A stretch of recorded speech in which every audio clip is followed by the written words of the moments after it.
To को exist, वो एक साथ रहते हैं। और आप इसको गूगल कर लेना, शेतपाल है? शेतपाल है महाराष्ट्र में। अच्छा, आई थिंक हाँ महाराष्ट्र में है।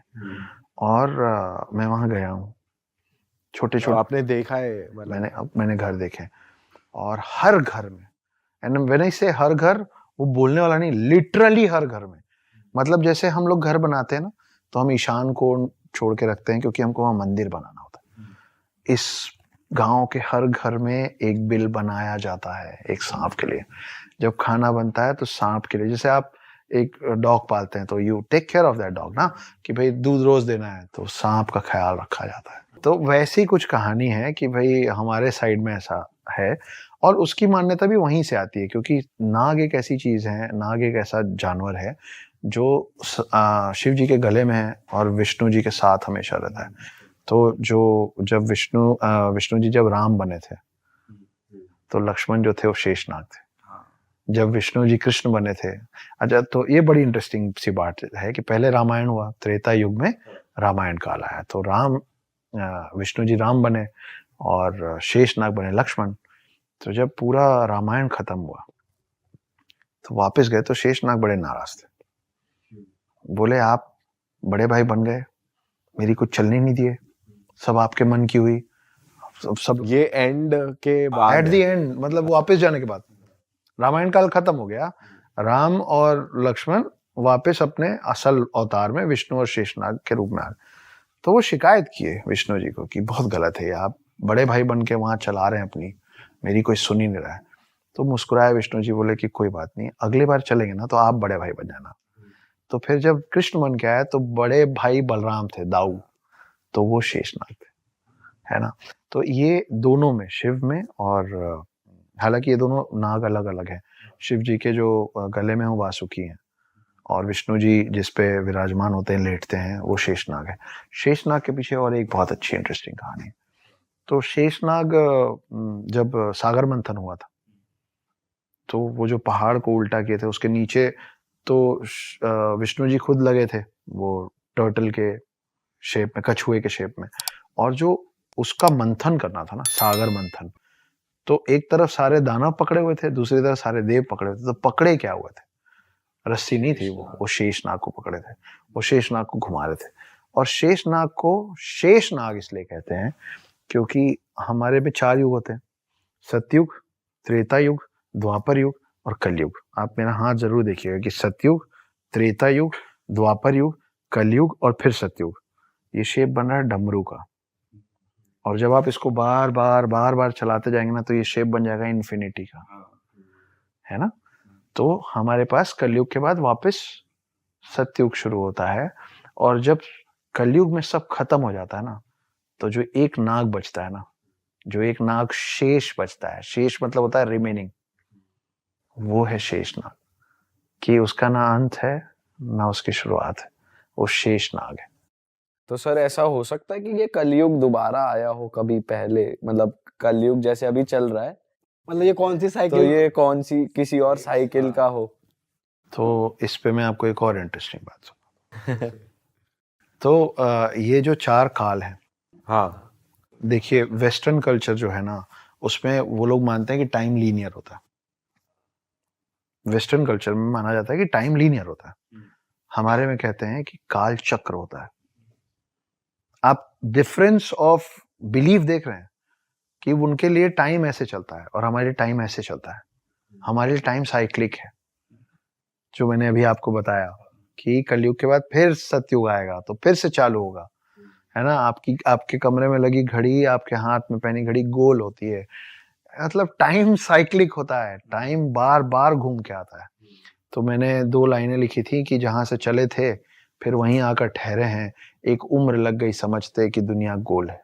तो समय गोल है, पहली बात। दूसरी, तो एक बार ऐसा हुआ था कि कृष्ण जी के पास, इस युग खंड में बात कर रहा हूं मैं, ठीक है, इसके बाहर क्या हुआ, मल्टीवर्स है ये, है ना। तो कृष्ण जी के द्वारपाल दौड़ते हुए आए द्वारका में, तो उनका दरबान, वॉचमैन, वो दौड़ते हुए अंदर आया कृष्ण जी के पास और बोले वो ब्रह्मा जी आए आपसे मिलने। तो कृष्ण जी बोले अच्छा, उनसे पूछ क्या होगी कौन वाले ब्रह्मा जी हैं वो। तो धरवान कंफ्यूज्ड, धरवान बोला ठीक है भाई आप बोल रहे हैं मैं पूछ लूंगा। वापस चले गए, बोले वो कृष्ण जी पूछ रहे हैं आप कौन वाले ब्रह्मा हो? तो ब्रह्मा जी भड़क गए, बोले कौन वाले ब्रह्मा, मतलब क्या एक ही होता है ब्रह्मा? तो फिर वो पैर पटकते हुए हटो यहाँ से और करके कृष्ण जी के पास आए। तो कृष्ण जी से पूछे कि आपने ऐसा क्यों बोला कि कितने वो होते हैं, मैं कौन सा हूँ? तो फिर कृष्ण जी ने असली चीज उनको दिखाई।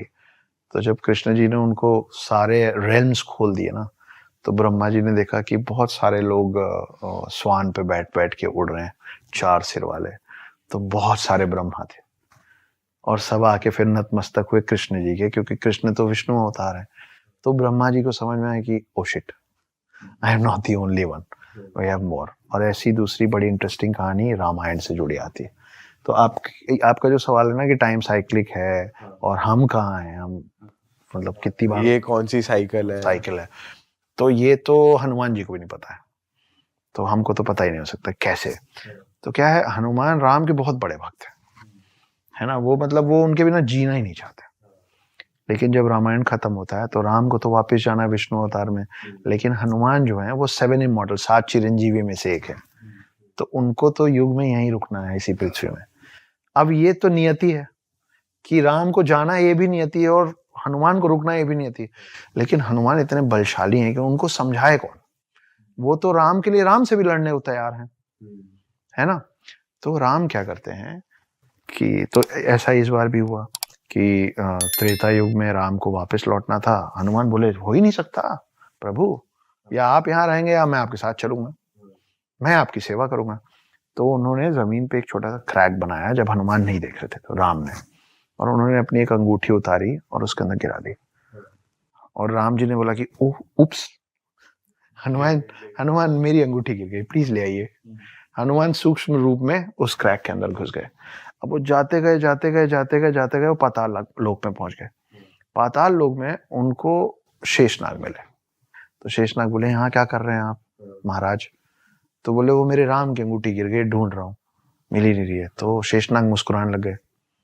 तो हनुमान जी ने बोला कि आप क्यों हंस रहे हैं? बोले आप फिर बुद्धू बन गए इसलिए। बोले मतलब?